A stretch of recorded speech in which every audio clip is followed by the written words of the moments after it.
नमस्कार मित्रों, मैं डॉक्टर राधाकृष्ण इजी सॉल्यूशन पे आपका स्वागत है। सबसे पहले तो आपसे रिक्वेस्ट है कि यदि अभी तक आपने मेरे इस चैनल को सब्सक्राइब नहीं किया है तो सब्सक्राइब भी कर लें, मेरे बेल आइकन को प्रेस कर लें और आपके मन में कोई जिज्ञासा है, आप गाय के पंचांग के विषय में कोई अतिरिक्त जानकारी चाहते हैं, आपके मन में कोई शंका है, उसका समाधान चाहते हैं या मुझसे संपर्क करना चाहते हैं, मेरे प्रोडक्टों का परीक्षण करना चाहते हैं तो निसंकोच आप अपनी जिज्ञासा को, अपने प्रश्न को, अपनी शंका को मेरे मैसेज बॉक्स में या कमेंट्स के द्वारा लिख सकते हैं। आप अपना नंबर भी दे दीजिए, मैं आपको आगे से मैं आपसे संपर्क करने की कोशिश करूंगा। अब गाय के पंचांग हैं, पंचगव्य है, उनके बारे में थोड़ी जानकारी। गाय के जो पंचगव्य है बहुत ही अद्भुत है। गाय का दूध तो हमारी अमृत तुल्य है और उसकी विशेषताएं इतनी है, जितना हम जानते हैं उससे ज्यादा उत्सुकता होती है। गाय का दूध सिर्फ एक आहार नहीं है, वो रसायन है। आहार तो छोटे बच्चों के लिए है, नवजात शिशुओं के लिए भी है। और आप इस बात को भली बात जानते हैं, जो पशु, जो जानवर पूरी उम्र मांसाहार पर निर्भर रहते हैं, बचपन में अपने शिशु काल में वो भी माँ के दूध से ही पलते फूलते हैं, फलते फूलते हैं, विकसित होते हैं। चाहे वो फिर उसके बाद पूरी उम्र मांसाहार के सारे जीवन यापन करें। कुछ ऐसे पशु भी हैं जिनमें वो शाकाहारी रहते हैं, ठीक है, उनका बचपन है, शिशुकाल भी माँ के दूध पर ही निर्भर रहता है, क्योंकि माँ के दूध में हर वो पोषक तत्व पर्याप्त मात्रा में उपलब्ध रहता है जो शारीरिक विकास के लिए, शारीरिक स्वास्थ्य के लिए, शारीरिक सक्रियता के लिए पर्याप्त है, आवश्यक होता है। इसी तरह गाय के दूध की एक और अद्भुत आवश्यक महत्व है। महत्व ये है कि गाय के दूध को आप उबालते हैं, क्योंकि गाय के दूध की जो सेल्फ सेल्फ लाइफ है वो तो 2 ढाई घंटे के आसपास ही है। पशु के दूध 2 ढाई घंटे के बाद सड़ना शुरू हो जाते हैं, उसमें कड़वापन आना शुरू हो जाता है, उनमें खटास नहीं आती, वो जमते नहीं, कड़वे होकर सड़ना शुरू हो जाते हैं। तो यदि आप पशुओं के दूध को, खासकर गाय भैंस के दूध को धोने के बाद उबाल लेते हैं तो उसकी सेल्फ लाइफ बढ़ जाती है। तो 4-6 घंटे से लेकर 8 घंटे तक वो खराब होने से बच जाता है। ठीक है, 8 घंटे के अंदर अंदर आपने उसको फिर एक बार उबाल लिया, 60-70 डिग्री के आसपास खौला लिया, तो उसकी जो सेल्फ लाइफ है और 8-10 घंटे बढ़ जाती है। ऐसे आप 2-3 बार उबाल के दूध को 24 घंटे तक सुरक्षित रख सकते हो। लेकिन यदि आप ना उबालोगे तो सड़ जाएगा, बदबू मारेगा, उसमें कड़वापन आ जाएगी। लेकिन एक चीज आपने देखी होगी, वो बहुत महत्वपूर्ण है। महत्वपूर्ण इसलिए है कि उसके गुणों में परिवर्तन आता है। दूध वही है, तो आप दूध गाय का हो या भैंस का हो, आप धोने के बाद उबाल लो। उबालने के बाद उसको ठंडा होने दो। जब वो 30-32 डिग्री के आसपास हो तो उसमें थोड़ी सी जामुन डाल दो, आप उसमें थोड़ी सी दही डाल दो, छाछ डाल दो, तो वही दूध, वही मीठा दूध 4-6 घंटे में दही के रूप में बदल जाता है। दही बनने की प्रक्रिया में उसमें खटास आ जाती है, उसमें लैक्टिक एसिड बढ़ जाता है। ये तो चीज हम मान गए कि यदि उसको ना उबालेंगे तो खराब हो जाएगा, सड़ जाएगा, बदबू मारने लगेगा। लेकिन यदि उसको उबाल के आप ठंडा होने देंगे, जामुन डाल देंगे, तो वही दूध खटास खटाई के रूप में परिवर्तित हो जाता है। और उसमें एक चीज और होती है, चीज ये होती है कि उसकी जो फैट है, दूध के जो फैटी एसिड्स हैं, वो सेपरेट हो जाते हैं, अलग हो जाते हैं। तो आप मथेंगे तो मक्खन के रूप में उसका फैट अलग आ जाता है। ये चीज हमने देखी है कि गाय के 3 गुणों को हम अनुभव करते हैं, इसीलिए इसको रसायन कहा गया है। यदि गाय दूध कच्चा है और यदि 2 घंटे से पहले आप उसको पी लेते हैं, प्रयोग कर लेते हैं, तो वो अद्भुत गुणों से संपन्न है, तो वो आपकी कायाकल्प कर सकता है। आपके शरीर में यदि विकृति आ गई है, व्याधियां आ गई हैं, कमजोरी है, दुर्बलता है, आपके अंदर तपोबल की कमी हो गई है, तो धनुष दूध, जिससे ताजा दूध बोलते हैं, वो आपको उन व्याधियों से मुक्ति दे सकता है। क्योंकि ताजा दूध में पोषक तत्व तो रहते ही रहते हैं, इसके अलावा बहुत सारे रसायन, जैव रसायन भी रहते हैं, उसमें हार्मोन्स भी रहते हैं, बहुत सारे एंजाइम्स भी रहते हैं।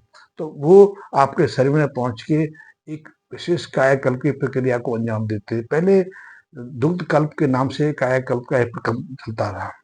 जब जो लोग अपने शरीर का नवनिर्माण करना चाहते थे, अपने शरीर में नया यौवन पैदा करना चाहते थे, नई आभा लाना चाहते थे, वो ऐसे कम करते थे। ऐसे लोगों को 40 दिन तक एक कुटी में रखकर केवल दूध पर रखा जाता था, वो भी धनुष दूध पर, कच्चे दूध पर।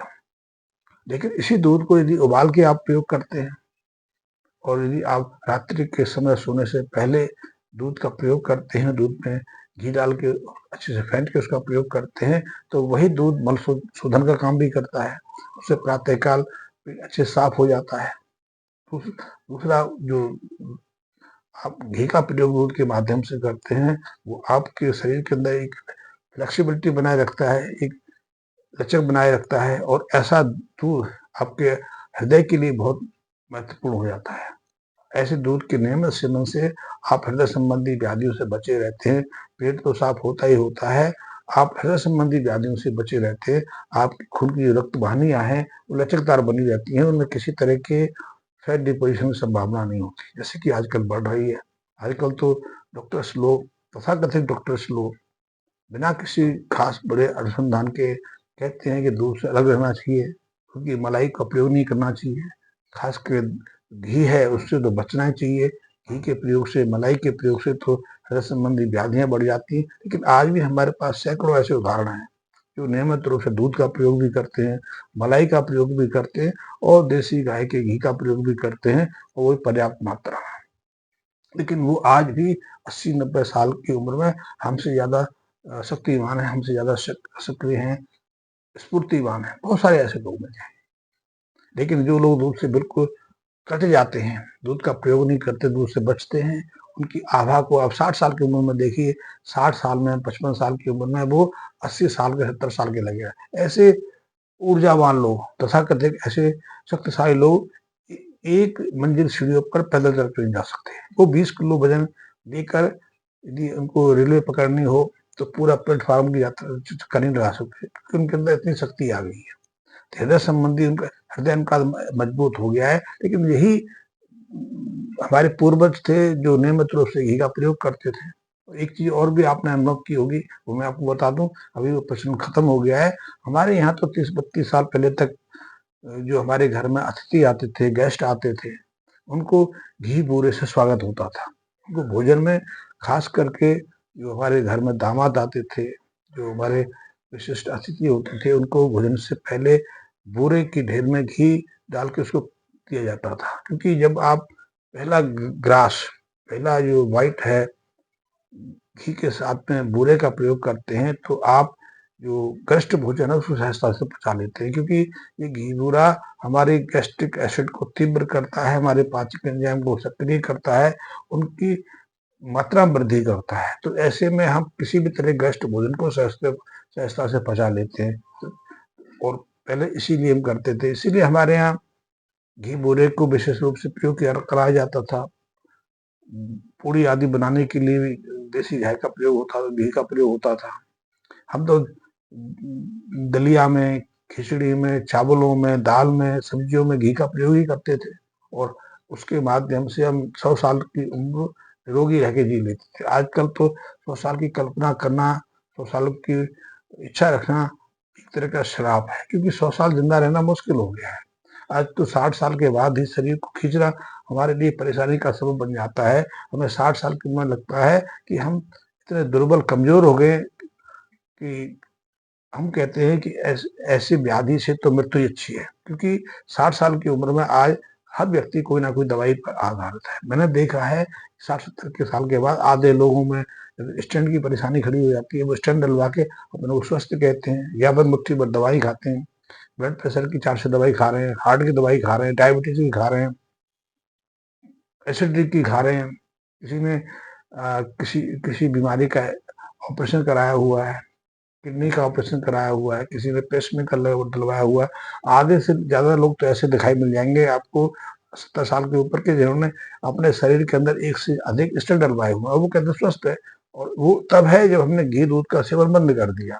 लेकिन घी दूध देने वाले, घी दूध पीने वाले आज भी स्वस्थ हैं, निरोगी हैं, उनके लिए 4 से 10-15 किलोमीटर चलना आज भी सहज है। मैंने बहुत लोगों को 80 साल की उम्र में केदारनाथ पैदल जाते देखा है, मैंने अमरनाथ पैदल जाते देखा है, मैंने गोवर्धन की परिक्रमा जो 22-23 किलोमीटर की है, पहले किसी जमाने में 21 किलोमीटर की होती थी, अब तो बढ़ा के उसको थोड़ा और खींच दिया है, वहाँ भी बहुत लोगों को मैंने पैदल चलते यात्रा करते देखा, लेकिन जो तथाकथित स्वास्थ्य का पूरा ध्यान रखते हैं, डॉक्टरों के परामर्श से चलते हैं, मैंने घी दूध का त्याग वर्षों पूर्व कर दिया, ऐसे लोगों को मैंने ठेलों पे लदे हुए चलते देखा है और उनको दवाई भी खानी पड़ती। जरा सा वो चल रहे थे तो सांस फूल जाता है, हार्ट में दर्द होना शुरू हो जाता है और कब हार्ट अटैक आ जाए कहना मुश्किल है। तो जो गाय जो मैं दूध की बात कर रहा था, दूध में दिव्य रसायन है। आप दूध का नियमित सेवन करते हैं, उससे आपका हाजमा भी ठीक रहता है, पेट साफ रहता है और हर तरह के पोषक तत्वों की आपूर्ति सहजता से हो जाती है। जो दूध के अंदर जो फैट है, जो ओमेगा 3 ओमेगा 2, वो हार्ट के लिए बहुत हेल्पफुल है। दूसरी तरह जो नियमित रूप से दूध का सेवन करते हैं, उनकी इम्यूनिटी सिस्टम बनी रहती है, उनके शरीर पर एक आभा रहती है। और मैंने जैसे कहा कि दूध की प्रकृति अलग हो जाती है। ताजा दूध हल्का मिठास रखता है, आप उसको रख दें सड़ना शुरू हो जाता है, कड़वा बन जाता है, बदबू मारना शुरू हो जाती है। और जब उसको गर्म करके ठंडा होने पर जामुन मिला के रखते हैं तो उसमें खटास हो जाती है। यही यही जो दही है, यदि हम इसको रगड़ लें, मथ लें या उसकी छाछ बना लें और छाछ को फिर 2-4 दिन के लिए रख दें तो उसमें अति खटास आ जाती है। वो खटास भी कई तरह के काम आती है। इसी खटास को खेती में हम फंजीसाइड के रूप में प्रयोग कर सकते हैं, इंसेक्टिसाइड के प्रयोग करते हैं, ग्रोथ प्रमोटर के रूप में प्रयोग करते हैं, बहुत सारे प्रयोग हम करते रहते हैं। लेकिन यही छाछ गेस्ट भोजन को बचाने के लिए भी काम आती है। आपने आजकल तो दही का रायता देखा होगा कि हम भोजनों में जाते हैं तो वहाँ आजकल तो दही में कुछ पकौड़े वकौड़े डाल देते हैं, कुछ बना देते हैं। लेकिन वास्तव में आज भी राजस्थान में, एमपी में, यूपी में, हरियाणा में आप जाएंगे तो जो भी शादी विवाह होते हैं वहाँ अब प्रचलन थोड़ा बदल गया है, रायते ने रूप ले लिया, लेकिन वह खट्टी छाछ नमक मिर्च के बाद भोजन के साथ दी जाती थी, क्योंकि जो भी गेस्ट खाते थे उस खट्टी छाछ को, उसको कई नामों से उसमें पुकारा जाता है, उसको उसका प्रयोग करते थे। तो ऐसा क्यों गेस्ट भोजन उसको कहते हैं। अभी तो गेस्ट भोजन खाते नहीं, अब तो आप जाते हो शादी विवाह में तो 2-4 चीज खा के आप निपट आते हो। वहाँ पनीर पर जोर रहता है आपका, जब बर्गर सर्गर खा लेते हो। पहले तो ज्यादातर समय यही पर रहता था, बूंदी के लड्डू होते थे, मोहनथाल होता था, पुए होते थे, वो भी भरपूर मात्रा में खाते थे। जलेबी मैंने तो ऐसे लोग देखे हैं जो एक बैठक में एक बार में 60-60 बूंदी के लड्डू खा जाते थे, मोहनथाल खा जाते थे 2-3 किलो, और वो पचाते के सी से थे। इसी खट्टी छाछ से पचाते थे, इसी खट्टी छाछ से स्वस्थ भी रहते थे, किसी तरह हाजमा खराब नहीं होता था। तो छाछ दूध के अंदर अद्भुत गुण है। प्रकृति बदलाव आ जाती है और प्रकृति के अनुसार से गुणों में बदलाव होता है। तो मैंने आपको दूध के संबंध में को थोड़ी जानकारी दी, आगे की जानकारी फिर अगले प्रयोग में दूंगा। धन्यवाद मित्रों।